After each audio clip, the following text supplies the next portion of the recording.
pada malam itu di Mina, di tenda-tenda. Tapi pangeran tentu beda dong tendanya sama rakyat jelata kan. Tapi malam itu dia sumpek. Akhirnya keluar tuh si pangeran, anaknya raja. Terus dia melihat ada bukit batu yang gelap. Nggak tahu dia juga kenapa. Apa yang mendorong dia pengen naik ke atas bukit itu malam-malam. Dia cuma bawa handphone, nggak bawa apa-apa. Sampai di atas, kaget dia. Ngeliatin ada satu kakek-kakek tua. Manusia, bukan setan, bukan jin, bukan malaikat. Tahu nggak kakek-kakek itu bilang apa? Dia bilang gini, kamu yang mau nganterin makanan malam saya hari ini, daging-daging kamu yang mau nganterin. Dia ngomong ke si pangeran tuh kayak gitu. Dia nggak tahu ini pangeran. Kata pangerannya, oh, emang kamu pesan makanan? Emang kamu ada pesan makanan online kah? Atau ada sesuatu, ada orang yang memang janji anterin makanan? Dia bilang enggak. Dia bilang, saya pesan ke Allah. Saya barusan berdoa, kata dia. Kalau dia bilang, ya Allah, saya lapar, saya pengen makan daging yang enak. Kata pangerannya, kayaknya ini yang bikin saya langkah ke sini. Telepon pelayannya, tolong antarin makanan daging-daging semua ke sini. Dikasih tahu tempatnya. Nggak lama datang. Datangnya banyak. Melebihi dari kebutuhan dia makan sendirian. Terus dia bilang gini, alhamdulillah ini daging yang paling nikmat yang pernah saya makan, kata kakek itu. Kakek ini bilang lagi, sekarang saya butuh teh Yaman dengan daun mint, kata dia. Terus diangkat lagi tangannya, ya Allah, ini makanan yang enak banget. Tapi saya lagi pengen minum teh pakai daun mint, kata dia. Pangerannya lihat kiri kanan. Kalian bawa daun mint sama teh, katanya ke pegawai-pegawai yang tadi. Enggak, cuman makanan aja, nggak bawa minum. Terus habis itu penasaran pangeran nih, siapa nanti yang akan datang nganterin gitu kan. Ternyata nggak ada yang nganterin, mereka turun ke bawah. Bawa makanannya, kakeknya itu juga pengen turun. Pas nyampe di bawah, datang tuh kafilah dari Yaman, orang mau haji. Terus kemudian ditawarkan makanan yang tadi. Daging-daging tadi banyak kan, ditawarin, ini ada makanan tadi saya bawa kebanyakan cuman buat si kakek ini. Kalian mau makan silahkan makan, kata dia. Nah orang-orang ini yang tadi dikasih makan bilang, wah Masya Allah kita pas banget lagi butuh makan, lapar. Tapi saya cuman punya teh ini, kata dia.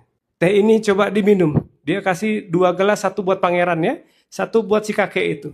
Pas dituangin si kakeknya bilang, daun mintnya mana? Kata dia, oh iya sebentar ada daun mint. Jadi diambillah daun mintnya di tasnya. Ambil di beberapa daun, dipotong, dimasukin ke 2 gelas yang tadi si pangerannya sama si kakek tua. Lagi anget-anget minum. Dia minum daun mintnya. Terus si pangerannya bilang gini, Masya Allah, selama ini saya hidup di istana, belum pernah menemukan teh ketemu daun mint itu yang kayak gini, ternyata rasanya enak banget, kata dia. Kakeknya kemudian bilang, selesai terima kasih, dan dia bilang kayak gini yang ketiga. Saya ngantuk, kamu pulanglah sana, kata kakeknya. Saya mau tidur, kata kakeknya. Dia duduk di batu-batuan. Terus dia doa lagi. Ya Allah, saya nggak bisa tidur nih di atas batu. Saya mau tidur di kasur yang ada bantalnya. Pangerannya lihat lagi kiri kanan. Siapa nih nanti yang akan anterin kasur dan bantalnya buat si kakek ini? Nggak lama, datang tuh mobil dari pemerintahan Saudi, kerajaan-kerajaan, ngegelar tuh kasur-kasur, ada belasan kasur. Untuk yang kafilah-kafilah dari Yaman tadi yang baru datang. Di luaran kayak gitu. Kakeknya bilang, saya boleh tidur di sana nggak? Oh iya boleh, silakan. Akhirnya dia tidur tuh di kasur yang ada bantalnya. Tidur semua. Dan belum selesai. Dan luar biasanya lagi, diangkat lagi tangannya si kakek ini. Pangeran ini mau pulang nggak jadi-jadi deh. Dia lihat nih kakeknya. Doa apa lagi dia? Kakeknya angkat lagi tangan dan dia berdoa. Ya Allah, panas hari ini. Memang kita kemarin haji itu lagi musim panas. Ya Allah, kirimkan angin dingin, katanya. Dan nggak lama kemudian, saksinya siapa? Semua orang yang ada di sana dan pangeran ini. Kemudian datang tuh angin dingin. Jadi dingin kayak AC pada malam hari itu di titik itu. Akhirnya tidur dia. Pangeran ini ngapain coba kira-kira? Dia buru-buru lari balik ke tendanya. Dia teleponin semua ulama-ulama di Saudi. Dia tanya, ini ada siapa sini? Ini manusia atau bukan? Ulama yang dengar cerita itu buru-buru juga pengen tahu siapa ini orang. Datanglah 2 ulama besarnya Saudi kemarin. Bertiga sama pangeran itu buru-buru balik lagi ke tenda tempat si kakek itu tidur. Ketemu nggak kakeknya? Ketemu lah, kan manusia. Bukan cerita dongeng ini, bukan malaikat. Ketemu dia sama bapak kakek tadi. Terus kakeknya bangun.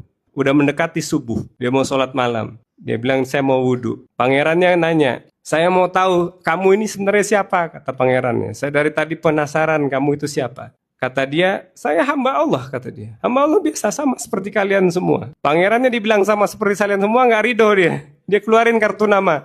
Dia bilang, saya pangeran. Ini dua ulama besar, emang kamu nggak tahu? Katanya orang ini, saya tahu. Kalian adalah hamba Allah, sama seperti saya, nggak ada bedanya. Kata pangerannya, kalau nanti, nih kartu nama saya pegang, kalau nanti kamu butuh apa aja, karena kamu orang soleh kata dia, kamu butuh apa aja, tanya ke saya, minta ke saya. Sama dia dikembaliin lagi tuh kartu nama. Kata dia, saya nggak butuh kartu nama kamu, saya nggak punya handphone juga. Kalau saya butuh apa-apa, saya tinggal minta ke Tuhan kamu. Tuhan kamu dan Tuhan saya.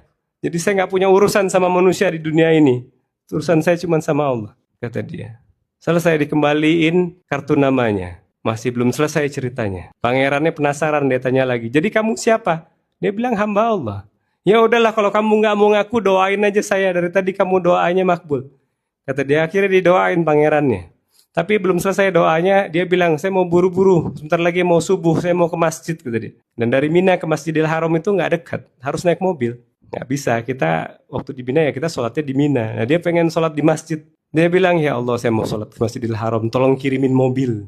Bayangin gak lama datang mobil, anterin dia. Kemudian selesai dia pergi, barulah percakapan antara pangeran dan si ulamanya ini terjadi. Pangerannya nanya kepada ulama, apa amalan orang itu? Kok dia bisa begitu?